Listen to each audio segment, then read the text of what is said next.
las personas que nos acompañan en la discusión que hacemos directamente a la tertulia, como a través de Humana Radio, en esta programación especial de Noche de Navidad. Como notarán, hoy estamos ambientados en la Navidad, y es porque pues el espíritu navideño abarca a todos.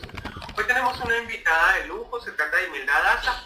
Con Imelda vamos a hablar de las Navidades, pero también de los últimos en estas circunstancias del pacto histórico que hemos vivido más recientemente. Así que, el procedimiento es el mismo. Por favor, solicitan el uso de la palabra a través del chat. Bueno, queremos saludar entonces a Imelda Daza. Le damos una feliz Navidad, que esta noche sea todo lo que ha soñado, que el niño Dios le traiga los regalos que quiere. Y que, gracias por acompañarnos. Bienvenida, Imelda. Muchísimas gracias a todos por esta distinción que lo siento, por invitación a compartir con todos en esta noche de Navidad.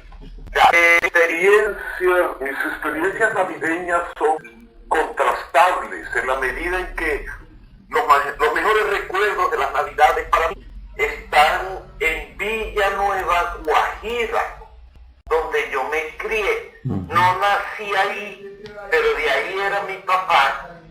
Y después de que la violencia liberal conservadora, o al revés, conservadora liberal, afectó al norte de Santander, muchísimos norte santandereanos emigraron a través de la serranía de Perijá, buscando donde pudieran vivir en paz y rehacer sus vidas. Llegaron justamente al pueblo donde yo había nacido, a Manaure, Cesar, en las estribaciones de la serranía de Perijá.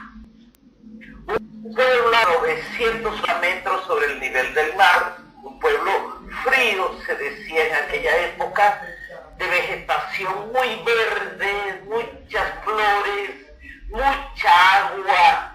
Era realmente un paraíso natural.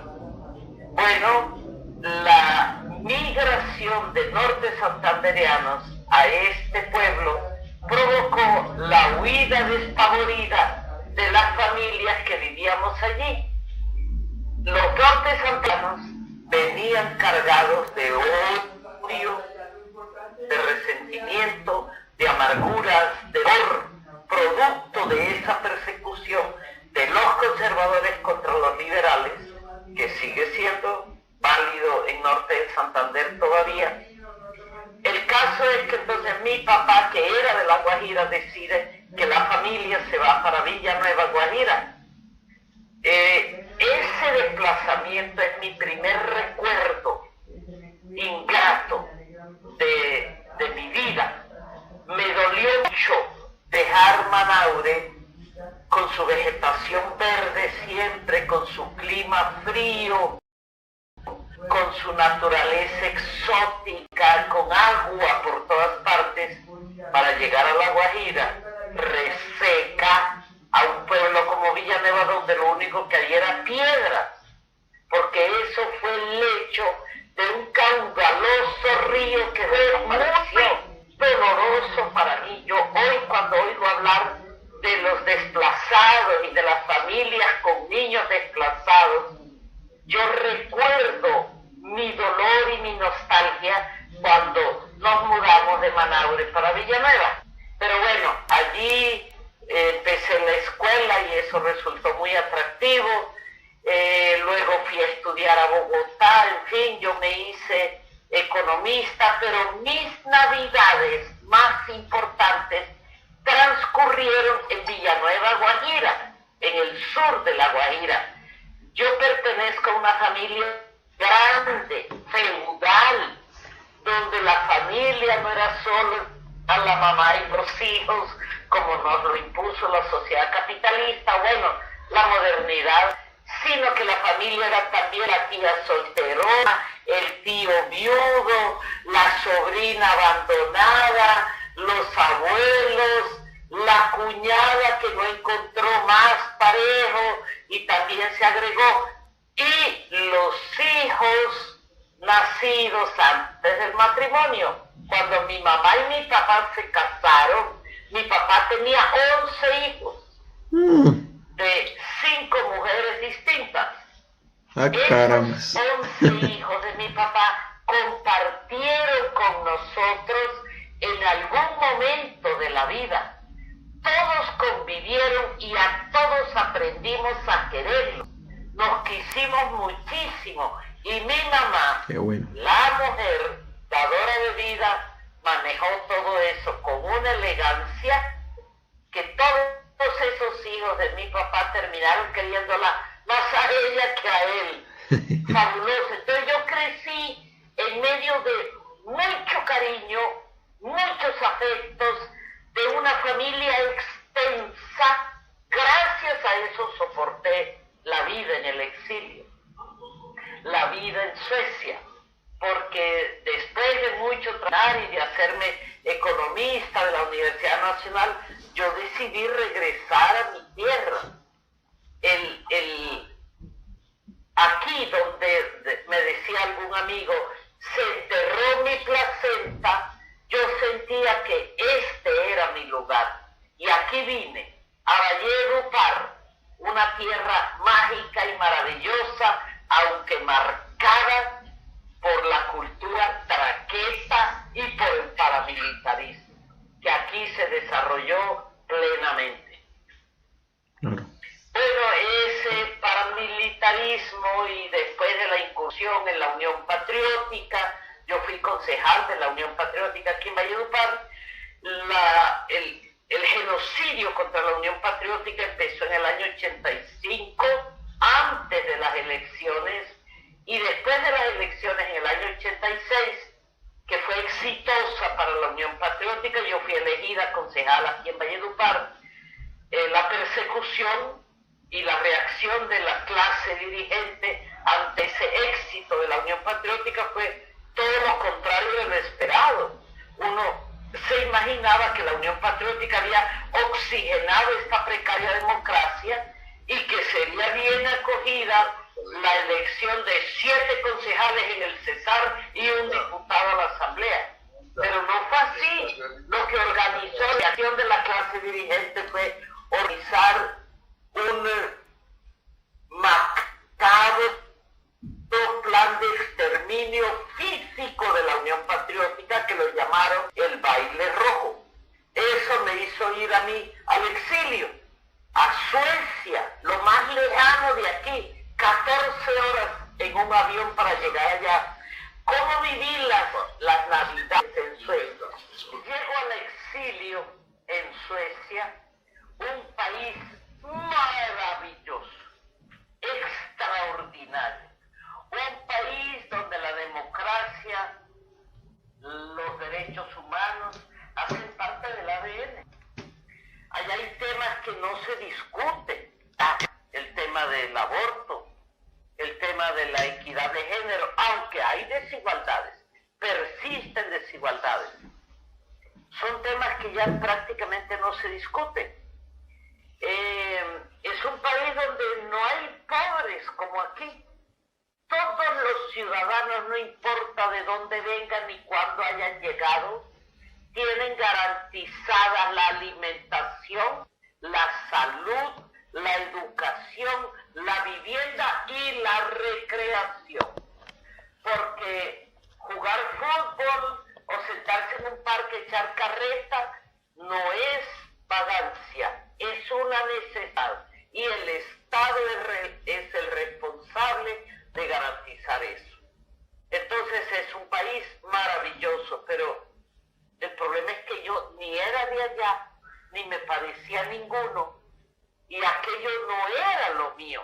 Entonces viví en ese maravilloso país 26 años y créanme, de verdad créanme, todos los días de esos 26 años soñé con el retorno, con esto que estoy haciendo en este momento, con el encuentro con otros colombianos, con mi país, con mi gente, con mi pueblo, con mis luchas. Mi proyecto político era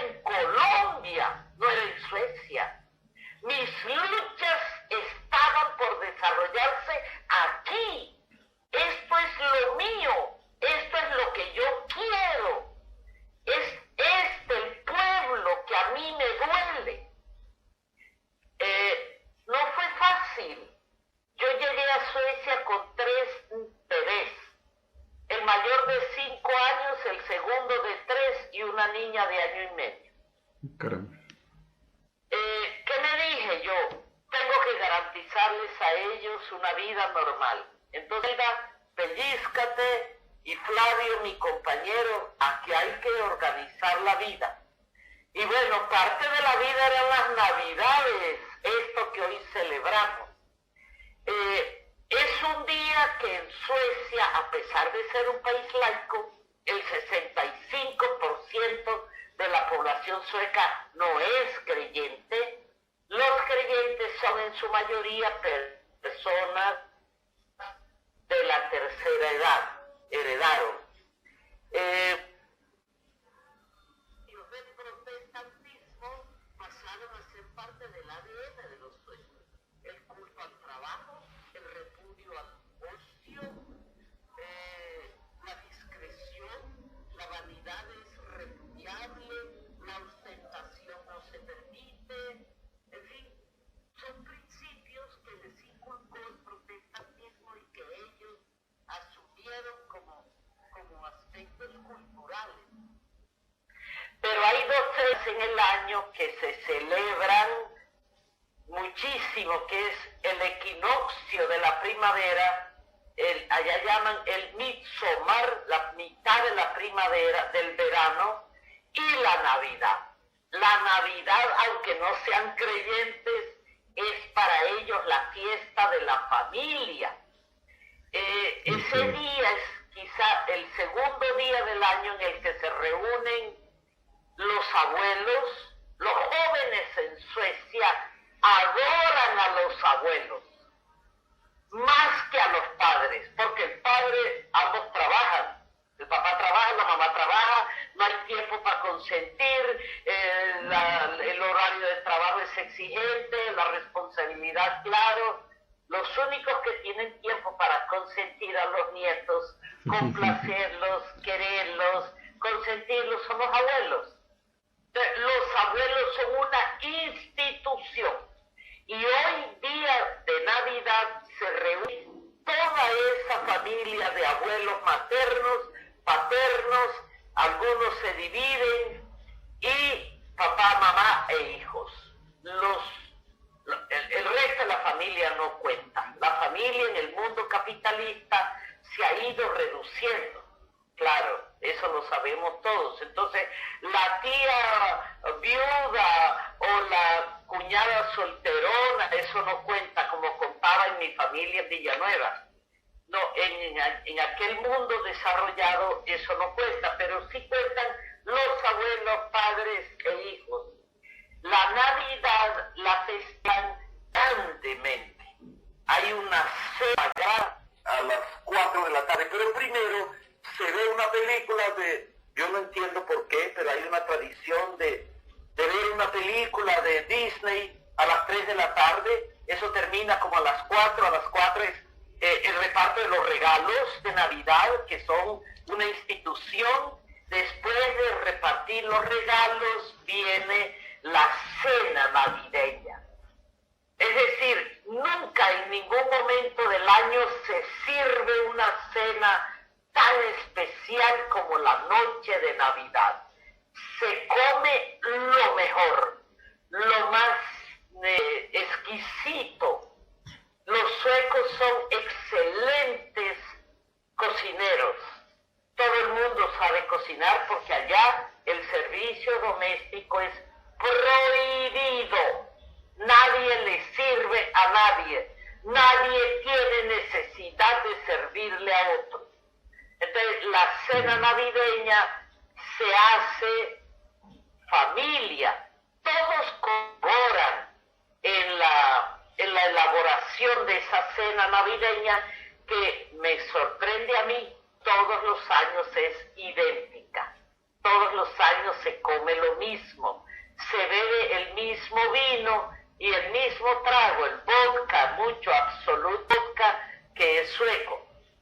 Nosotros, yo, claro, con hijos que empezaron a crecer y se hicieron suecos, Entonces combinábamos, era increíble. El jamón, que es el centro de la comida navideña, pues el jamón sueco, que es exquisito, porque es fresco, ellos producen mucha carne de cerdo, y el jamón navideño lo venden listo en las tiendas para calentarlo. Entonces yo ese jamón sueco tan exquisito descubrí que la combinación el pollo limpio costeño, ellos lo combinan con otras cosas, pero el pollo de maíz, que no tiene harta, el pollo es harina de maíz que se envuelve y se hace en Bogotá le dicen envuelto,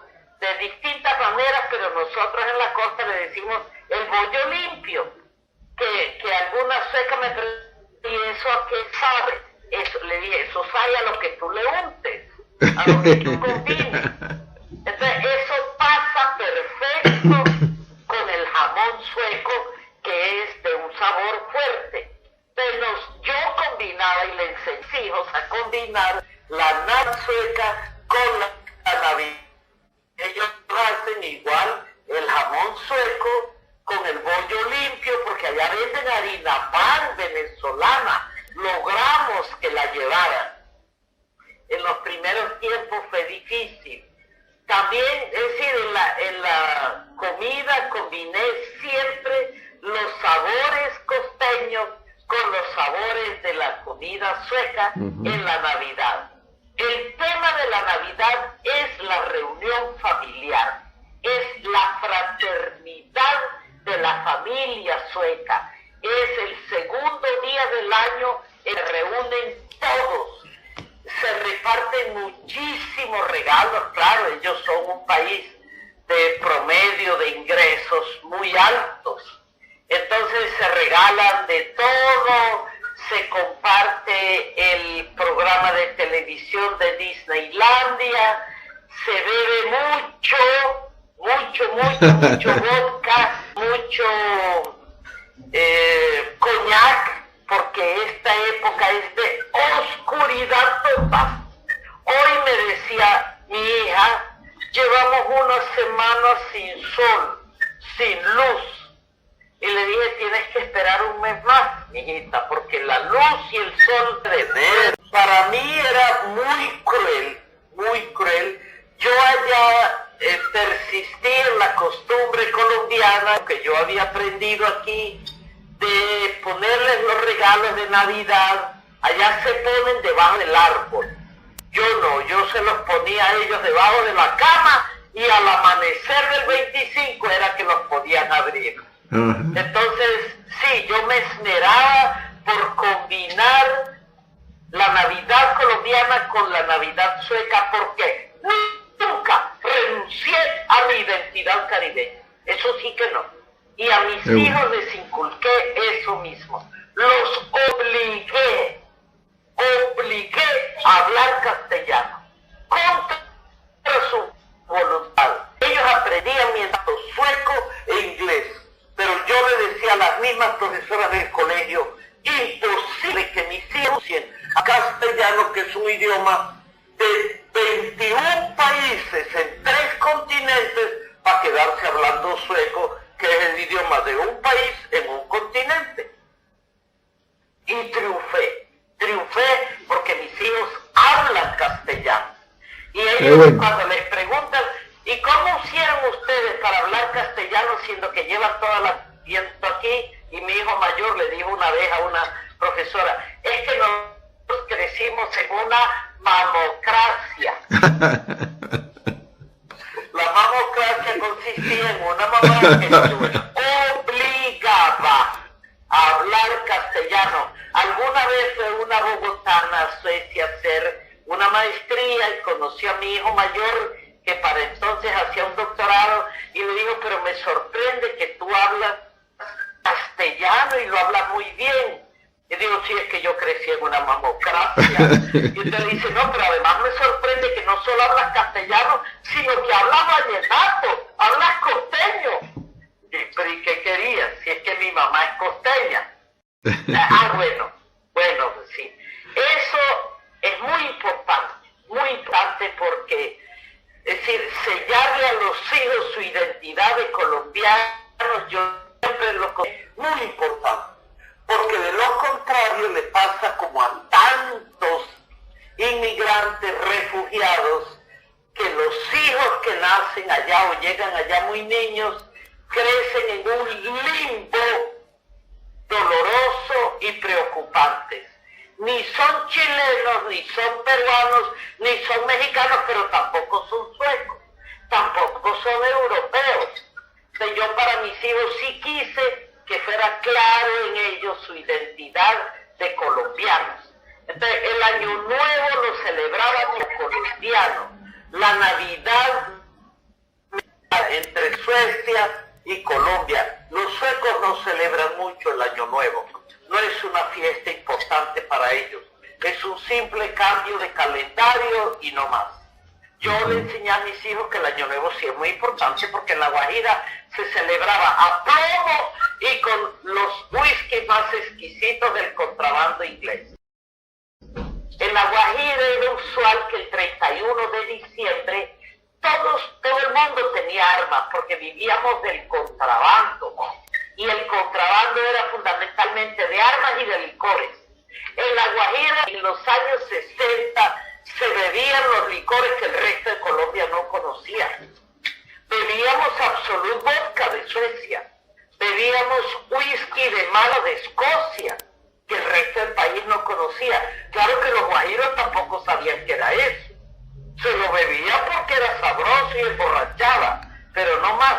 Entonces, ese día de Año Nuevo se descargaban todas las armas.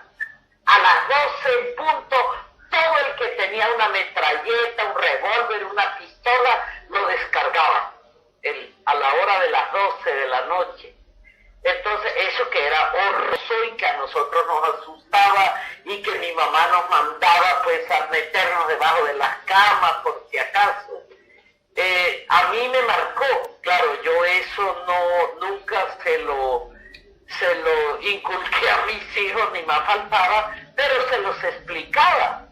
Muy importante me parecía a mí que ellos supieran cómo era la cultura nuestra, con todos sus errores, dificultades, problemas, pero para mí era muy importante desarrollar en ellos la identidad de colombiano. Eso sí, nunca me limité en eso. Y siempre les dije, yo voy a volver a Colombia. Yo no voy a pasar mi vejez en Suecia, porque la vejez en Suecia, ¿qué es? Es entretener el día a día mientras llega la muerte, hermano. Uno se sienta a esperar que llegue la muerte y la entretiene mientras tanto. Yo, Imelda Barza Cotes, no va a hacer eso. A los 3 meses de pensionada me vine para Colombia. Y yo decía, a mí que la muerte me sorprenda donde sea, pero yo no me voy a sentar a esperarla. Y por eso regresé. En el 2015, después de 26 años de vida en Suecia, aquí regresé a Valledupar, el mejor vividero del mundo. Se me arrebata el chauvinismo, pero es así. Aquí es mi tierra, es mi gente, es mi pueblo, y aquí he sentido la complacencia de retornar a la lucha política, a la pelea por una Colombia para todos, a la lucha por el país que todos hemos soñado. Yo no me resigno a la tragedia, ni a la guerra, ni a la pobreza, ni a la calamidad. Yo soy por naturaleza optimista y creo en un futuro mejor y lucho por un futuro mejor. Pienso volver a Suecia, allá voy cada año, tengo que ir, porque yo no tengo pensión en Colombia, yo tengo pensiones allá, y eso me obliga a ir cada año, además a visitar los hijos tengo que ir. Pero yo permaneceré aquí mientras tenga uso de mi razonamiento y mientras pueda hablar. Así esté en una silla de ruedas, si yo tengo facultad de pensar y puedo hablar, aquí estaré, en este país. Todas las luchas están por darse. Y yo convoco fundamentalmente a las mujeres, porque somos la mayoría de la población. Y esa revolución que aquí está pendiente, ¿se hace con nosotras o no se hace? Nuestro compromiso es grande y yo las invito a todas a entusiasmarnos con la lucha por esa Colombia mejor para todos. No les he hecho más carreta. Espero faltando más. Nos ha hecho Imelda esta noche, nos hemos deslizado por tus palabras y seguramente ha sido un recorrido que, bueno, dado así parece corto, pero 26 años y más que viviste en Colombia, pues maravillosa historia. Y queríamos justamente en esta tertulia, que es bastante informal en esta noche, hablar un poco de eso, de las mujeres en este ejercicio recién se ha hecho del pacto histórico, tu paso por el pacto histórico y bueno, tu desvinculación de ese pacto histórico. Yo escuché a Petro hablar del pacto histórico hace más de un año y muy juiciosa imprimí la propuesta y me aquí en piscina en mi casa a leer donde tenía el pacto Histórico. No me gustó, hubiera querido una cosa más atractiva, más cariño o más caribe. Pero bueno, es esta parte histórica. Convoqué a un grupo de amigos natos aquí a mi casa, tengo un patio muy chévere, y les dije, mire, vamos a analizar los problemas de esta ciudad y vamos a formular la lista de esos problemas y vamos a hacer un pacto, trabajar por esos, a eso lo llamamos un acuerdo práctico, porque yo consideraba que el pacto histórico no era un pacto, en eso terminó convertido, en un pacto electorero, ni siquiera electoral, un pacto electorero. En eso ha terminado el pacto histórico y a mi juicio está equivocado. El pacto histórico era un acuerdo programático. Teníamos que discutir primero los problemas del país, de las 5 regiones, de los departamentos, de los municipios, de los corregimientos, de las veredas. En cada grupo poblacional había que discutir la problemática y convocar a la gente que quisiera trabajar por superación de esos problemas que se planteaban en el acuerdo programático.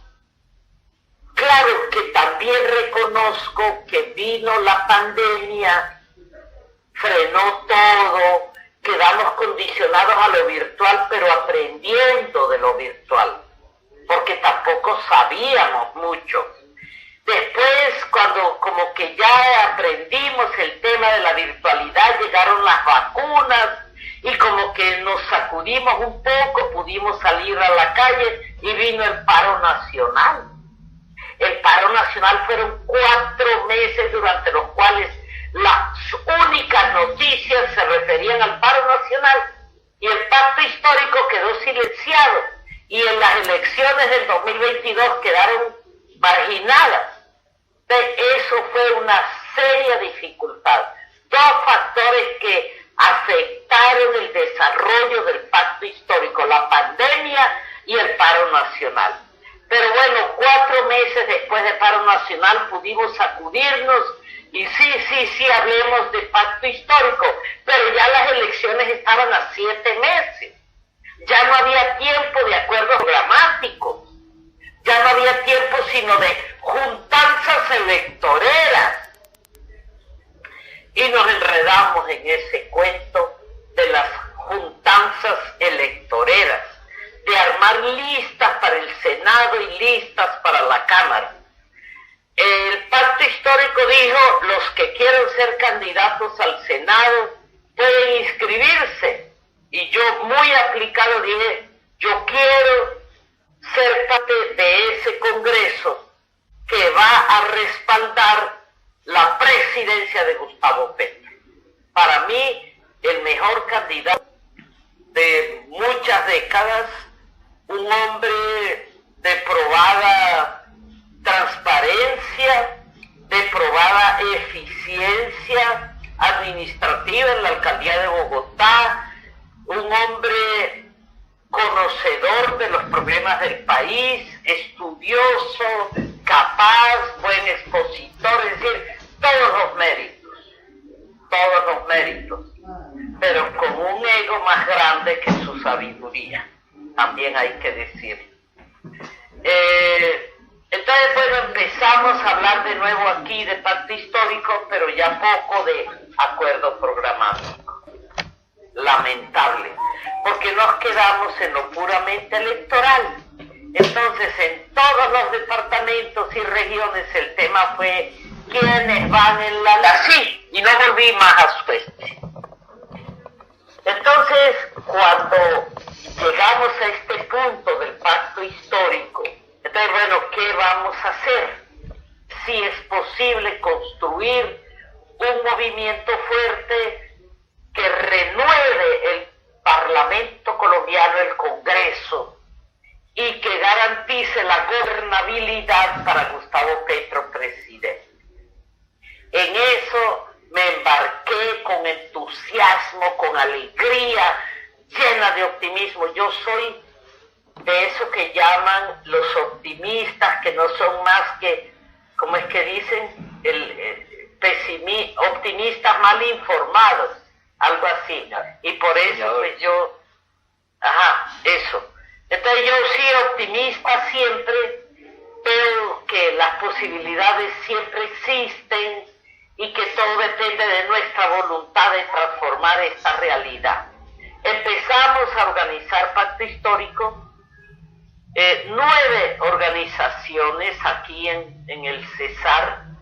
De repente Colombia Humana se dividió y salió otro grupo de Colombia Humana.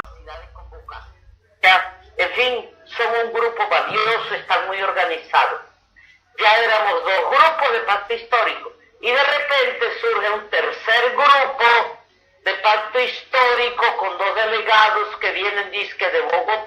Empiezan a hablar con los liberales, con otros independientes que no eran liberales e independientes que en la derecha habían militado y que habían incursionado en cargos públicos con problemas de corrupción, de parapolítica. Algunos de esos líderes habían sido acusados, juzgados y condenados, pagaron cárcel y ahora indicarse en pacto histórico. O sea, ya éramos 3 pactos históricos en el Cesar. Ese día yo me dije, no hay otra alternativa con mi experiencia de la Gracia Suez. Yo fui activa política en Suez. También fui 14 años concejal del municipio donde yo vivía, pacto histórico, ante la ausencia de un acuerdo político. Los principios eran así bastante graciosos. Que el candidato, la candidata tuviera título profesional o no, y que tuviera una hoja de vida laboral interesante, que demostrara accionar político, liderazgo de alguna manera. Cuarto punto, que esos candidatos a la Cámara se comprometieran a respaldar la lista única al Senado de pacto histórico y la candidatura de Gustavo Petro a la presidencia. Ahí se reventó la asamblea, porque apareció gente diciendo que no había por qué obligar a los candidatos a la Cámara a respaldar uno u otro. No se les podía negar el derecho a respaldar a uno u otro candidato al Congreso, a uno u otro candidato. Entonces yo dije, ¿y qué hacemos? Pueblos democráticos que no merece tener ese título, y esos líderes de derecha que habían sido excluidos de la derecha tradicional porque fueron condenados por parapolítica y por corrupción, pagaron cárcel y rearon y están en plan de inventarse una vida política a través de pacto histórico, oportunismo político, de la peor calidad. Yo me resistí a eso y decidí retirarme de la lista de mi aspiración a la lista única de Pacto Histórico Nacional y acepté la propuesta de que me dijo: Imelda, queremos que usted nos acompañe en el próximo periodo en el Congreso. Y ofrecieron el renglón 4 de una lista de que está garantizada como voceros de comunes en el Congreso. Yo en verdad quería ir en la lista del Pacto Histórico, pero supe también que después de que entró Benedetti, Roy Barreras, Piedad Córdoba, Luis Fernando Velasco, otros empresarios, pues las posibilidades de una persona como yo, sin ese tipo de respaldo, eran mínimas. Y la eventualidad de ocupar en la lista de Pacto Histórico el puesto 57, 69, 83 y aceptar la propuesta de comunes para ser parte de su lista de 5 que son senadores garantizados por acuerdo de paz. Si yo tuviera hoy 50 años, claro que yo acepto ser el número 87 en la lista de Pacto Histórico, pero tengo 73 años en que mataron a Gaitán. Yo no he conocido a Colombia en paz y quiero hacer parte de ese Congreso que deberá respaldar la gobernabilidad de Gustavo Petro. Eso tenía que hacer propuesta de comunes, la acepté y ahí estoy en el 4º renglón. Estoy animada porque yo aspiro en ese Congreso a representar a la mujer colombiana y en particular mujer libre, para reclamar el desmonte de la sociedad patriarcal, la igualdad de derechos y la igualdad de oportunidades para las mujeres en Colombia. Presentar también a las víctimas del conflicto armado, que no han sido ni reconocidas, ni dignificadas, ni indemnizadas, y mucho menos se nos ha garantizado que eso tan horrible que vivimos no se repetirá. Yo soy sobreviviente al genocidio contra la Unión Patriótica. También quiero ser vocera de la diáspora colombiana. Incluyo a mis hijos, 6 millones los colombianos que viven fuera de las fronteras patrias. Eso es otro país, esa es otra Colombia. Esa es la población de El Salvador, la población de Dinamarca. Es otra Colombia olvidada, invisibilizada, no atendida por ninguna cancillería. Por ellos quiero también trabajar, a ellos quiero representar en eso. Y desde luego también quiero representar allí a los adultos mayores. Yo soy parte de ellos. Esos construimos el país que tenemos. Es humano regular como se le mire, pero lo que hay aquí es obra de nosotros.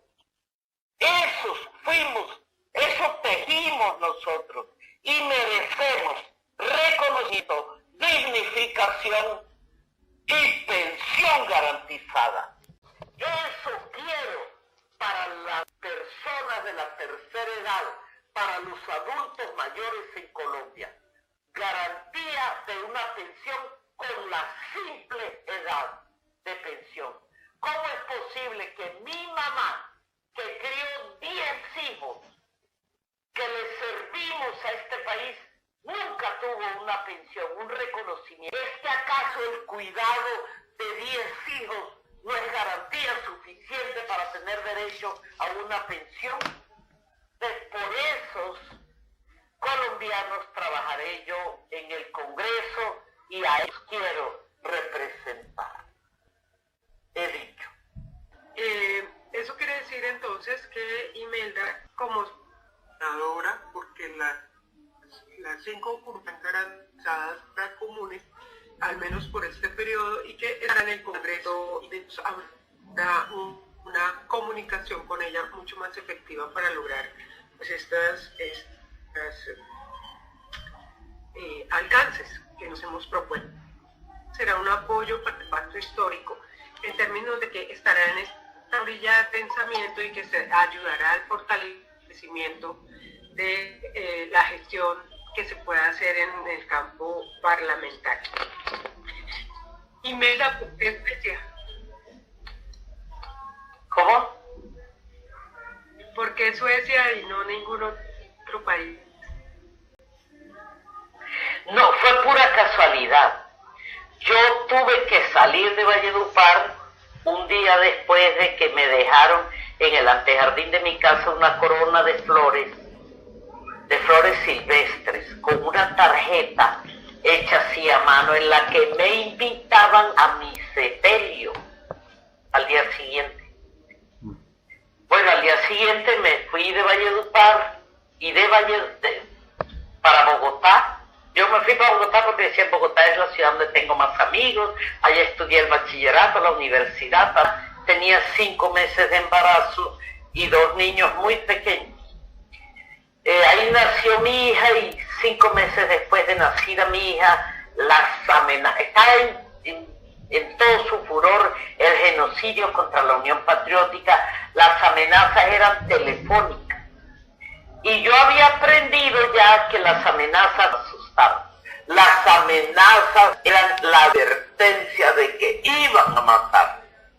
Contacté a varias organizaciones de derechos humanos en Bogotá, entre ellos la que dirigía el doctor Vázquez Carrizosa, y la recomendación fue, bueno, Imelda, escuche lo que le digan porque hay que saber qué piensan, qué planes tienen, y cualquier día me dijeron, se llegó la hora, vamos por usted, ¿sabe dónde está? Bueno, me acogieron en otro lugar y al día siguiente yo me fui para el Perú, dejé a mi hija de 6 meses de nacida. Flavio, mi esposo, se trajo los 3 niños para Valledupar, mi mamá todavía vivía, ella los acogió, y estando en el Perú,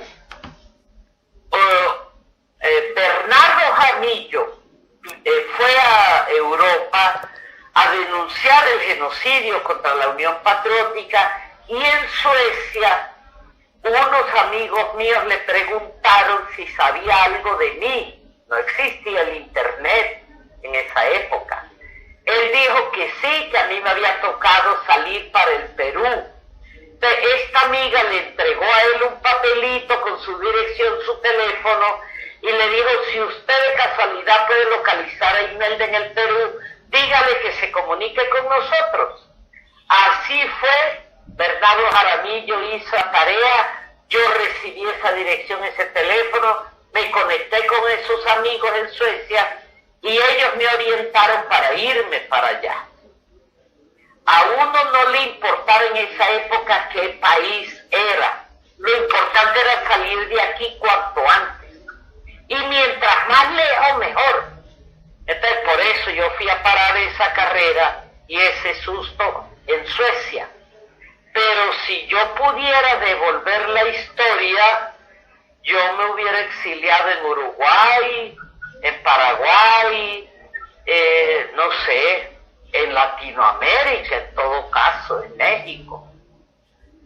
No hubiera salido del trópico en todo caso, porque... Es decir, la vida en aquellas regiones nórdicas, con todo y el desarrollo, la civilidad, la democracia tan sólida que fue para mí un gran doctorado, es muy costoso, anímicamente hablando y políticamente visto. Yo me esmeré y allá también hice política, yo fui 3 veces candidata al Parlamento sueco, yo fui directiva del Partido Socialdemócrata en la ciudad donde vivía, pero nunca eso lo lleno, porque el sentido de pertenencia, que es tan importante, es muy difícil de desarrollar en aquellos países europeos donde los ciudadanos del resto del mundo somos ciudadanos de menor categoría. Esa es una realidad cruel, pero es así. A Latinoamérica la llaman las repúblicas bananeras, y lo que más saben de nosotros son las dictaduras que hemos padecido. Entonces no hay condiciones para uno desarrollar de verdad un sentido de pertenencia y apropiarse de los problemas de aquellas sociedades.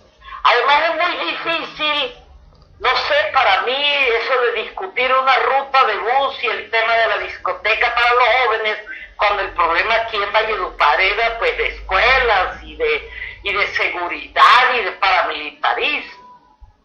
Es muy difícil la integración plena en aquellas sociedades tan avanzadas comparadas con nosotros, en general muchos colombianos. Y la particularidad era que la gente del sur del país, de Buga, hay mucha gente de Buga, de Tuluá, del Cauca, de Nariño, en Europa. Ellos viven tranquilos, no tienen las angustias que tenemos los refugiados políticos, porque ellos se han ido porque han querido. Pero la gente del Caribe que yo me encontré en Europa era en un 90% refugiados políticos. Todos queríamos volver a Colombia, todos, casi que sin excepción.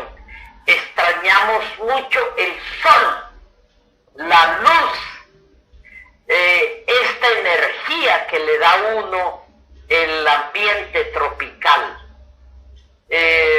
Yo también, eso era lo que más extrañaba, el paisaje. Detesto los pinos, porque ese paisaje me abrumó. Adoro aquí, en cambio, el matarratón y el árbol del totumo, que es típico de La Guajira. Es un árbol que tiene raíces muy profundas y por eso encuentra agua siempre. Y nunca en La Guajira uno ve en el totumo hojas amarillas, ni en el matarratón tampoco, porque siempre encuentran agua para mantenerse verdes. Y yo decía, yo soy un totumo, yo soy un matarratón. Siempre encuentro en mi cultura, en mi tradición colombiana, los motivos para sentirme orgullosamente tropical, orgullosamente colombiano. Entonces mi identidad es fuerte, nunca renuncié a eso, y mis hijos hoy me agradecen eso también, de haber sembrado en ellos esa identidad de colombianos. Mi compañero y el padre de mis hijos es opita, pero es un opita adoptado en la costa Caribe. Entonces él se asimiló muy bien a la cultura de acá y a la mía, y pues juntos logramos eso en nuestros hijos, el aprendizaje de la lengua materna y la identidad de colombianos. Tendríamos unas preguntas adicionales, si no te molesta. La primera tendría que, bueno, y le pido a los compañeros entonces que sigan escribiendo sus preguntas ahí en el chat. Ya tenemos un par. La primera es, ¿cuál es el papel de las mujeres entonces en toda esta situación que está viviendo actualmente Colombia de cara a los comicios electorales? El papel, la expectativa y las posibilidades. Y están haciéndome preguntas tiernas de qué le está pidiendo al Niño Dios o a los Reyes Magos. Bueno, yo al niño Dios? ¿Qué le puede pedir una mujer que no es creyente? Pero a la figura del niño Dios, solo pido claridad política para el pueblo colombiano, de manera que puedan votar acertadamente en las elecciones de marzo y de mayo. Esa es mi única petición, paz para este país. Nunca más la guerra. El papel de las mujeres es trascendental. Somos el 51.2% de la población. Entonces, en este país estamos pendientes de hacer una revolución hace 73 años. Gaitán la proponía. Y de Gaitán para acá siempre ha existido ese propósito de revolcar esto, de voltearlo para construir otra sociedad en la que quepamos todos. Nosotras somos dadoras de vida, no de muerte. No le apostamos a la guerra, porque no criamos hijos ni consentimos nietos para que vayan a la guerra, para que vayan a la vida. Entonces, de ahí nuestro compromiso con la vida, con la paz, con la construcción de una nueva sociedad. Yo trabajo intensamente para despertar en las mujeres ese sentimiento de compromiso político con este país. Sin nosotras nunca va a ser posible el cambio y la transformación. Y a los compañeros yo les pido, ayúdennos en esa tarea. Estimulen a sus compañeras, a sus esposas, a sus mamás, a sus amigas, hermanas, primas, sobrinas, vecinas, conocidas, que trabajemos todas por la reconstrucción de la sociedad colombiana. Nuestra participación es indispensable. Tenemos muchísimos factores que nos limitan, yo lo sé. El cuidado de la familia es el más importante y es el peor. Es el que más nos condiciona, el que nos impide hacer vida política. Entonces hay que superar, manejar de otra manera ese tema del cuidado de la familia para liberar unos ratos que nos permiten vincularnos a actividades que comprometen nuestra participación en la vida política colombiana. Estamos obligadas a votar masivamente el próximo año por alternativas distintas. Entre esas, la más importante, votar por Gustavo Petro a la presidencia y votar, no sé, por los mejores candidatos de pacto histórico al Congreso, porque el Congreso hay que renovarlo y hay que armar un bloque en ese Congreso que respalde y garantice la gobernabilidad de Gustavo Petro. De nada sirve elegirlo a él si no tenemos un Congreso que lo apoye. Ahora, no necesariamente tiene que ser la lista de pacto histórico. También está la lista de comunes. También nosotros vamos a respaldar la gestión y la gobernabilidad de Gustavo Petro. Y también Fuerza Ciudadana, un movimiento político no tan conocido en el país, pero que es la primera organización de izquierda que gobierna un departamento en este país y se llama Fuerza Ciudadana y gobierna en el Magdalena. Ese esfuerzo de Fuerza Ciudadana hay que respaldarlo también. Entonces, para quienes no comparten la lista única al Senado de Pacto Histórico, también hay otras opciones. Fuerza Ciudadana y Rafael Martínez, que es su candidato al Senado. O Comunes, que tiene una lista de 21 candidatos al Senado, con Imelda Daza en el cuarto lugar. ¿Por qué conviene respaldar Comunes? Porque es un partido político resultado del acuerdo de paz que merece ser respaldado, que merece fortalecer su presencia en el país y que merece superar la estigmatización de que ha sido víctima, a tal punto que les cuento, Comunes no fue aceptado en pacto histórico.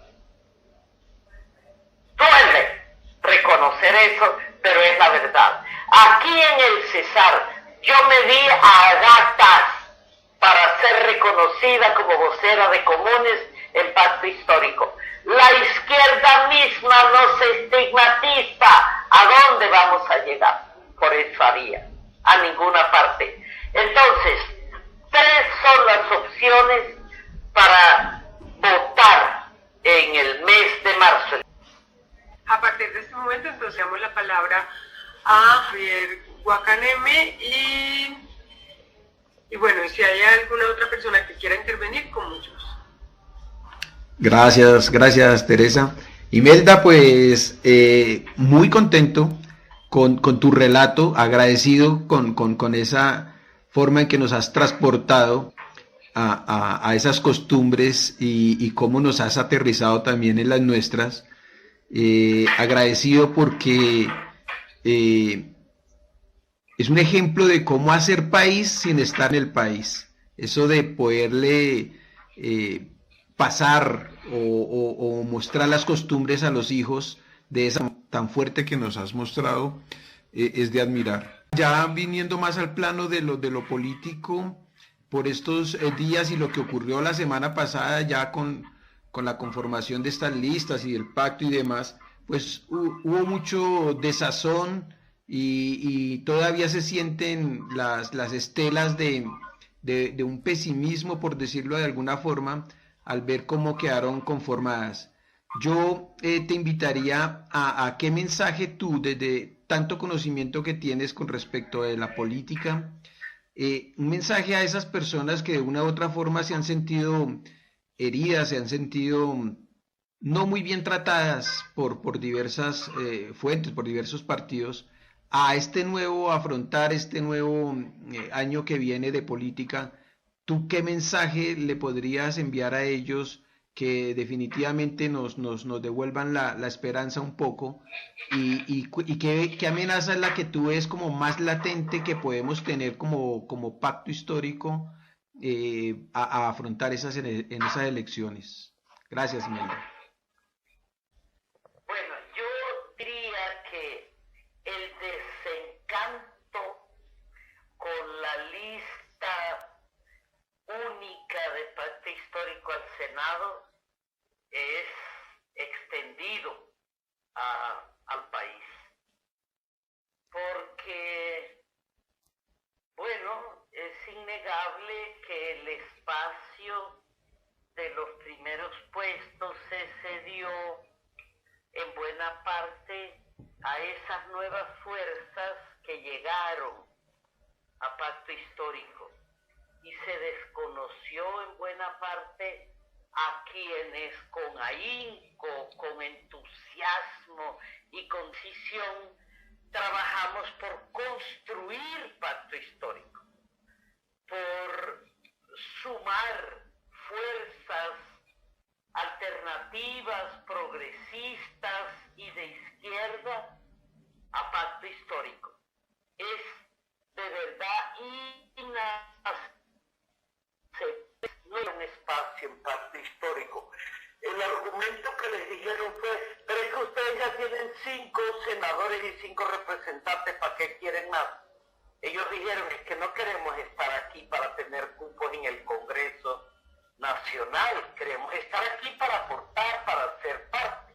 De otra parte, es notorio que se le negó el espacio en la lista a los auténticos líderes populares que se decía que iban a estar para que no siguieran siendo macartizados, en fin. Se le negó un espacio a las madres de los falsos positivos, por ejemplo. Eso es doloroso.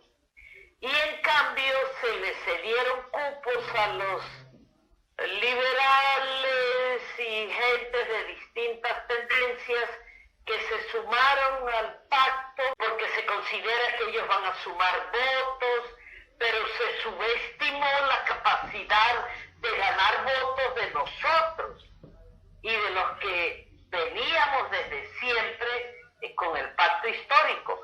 Yo llevo un año trabajando por la conformación del pacto histórico en el Caribe. Yo he recorrido desde Córdoba hasta La Guajira, sin ser candidata a nada, promoviendo el pacto histórico, tratando de sumar al polo, al maíz, ASI, Unión Patriótica, Partido Comunista, Colombia Humana, sumando todo eso a la conformación del pacto histórico. Por eso escribí convencida de que tendría un lugar allí. Y mucha gente trabajó en esa misma dirección. Yo pues no conozco mucho el partido Maíz, pero tiene una líder, seguramente es guayú de verdad, pero yo soy guajira. Yo voy a La Guajira con muchísima frecuencia y participo en la política de La Guajira. Y yo a esta señora nunca la había oído nombrar en La Guajira. Y cuando pregunté por ella, porque apareció en la lista de pacto histórico, me dijeron, es la mejor vendedora de avales de maíz que tiene. Entonces, son cosas que a uno pues lo desinflan, mortifican, y así, entonces la lista al Senado de pacto histórico yo la veo hoy como una lista débil, políticamente débil. No sé si electoralmente será fuerte, pero políticamente la veo muy débil.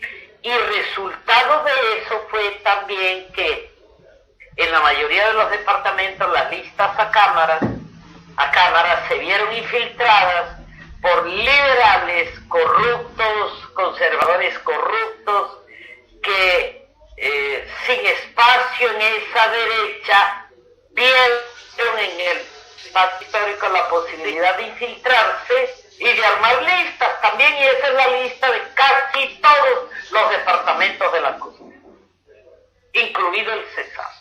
Yo en el Cesar, la Cámara, votaré en blanco. Hay 4 candidatos, conozco superficialmente a uno de ellos que se dice es de Colombia Humana. No conozco a los 3 restantes. No hicieron parte del proceso de gestación ni del desarrollo de pacto histórico aquí en el Cesar. Le agradecemos inmensamente a Imelda. Olga Vargas tiene la palabra. Sí, gracias. ¿Qué se propone entonces para poder que las personas electas no sean ruedas sueltas? Deberíamos tener como un plan B. Sí, muy inteligente la pregunta. Ese riesgo es real de que representantes a la Cámara sean ruedas sueltas y terminen siendo manguitos. Yo creo que el riesgo no es con la lista al Senado.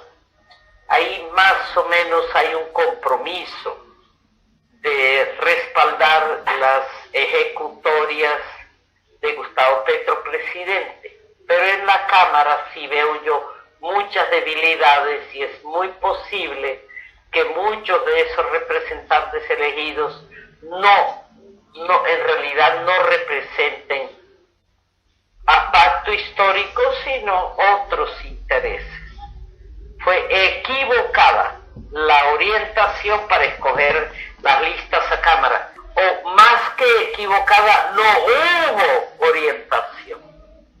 No hubo orientación. Aquí en el Cesar no hubo ninguna orientación. Y aquí los que tuvieron nexos y contactos con el Colegio Electoral de Pacto Histórico en Bogotá lograron que les aceptaran la lista que impusieron.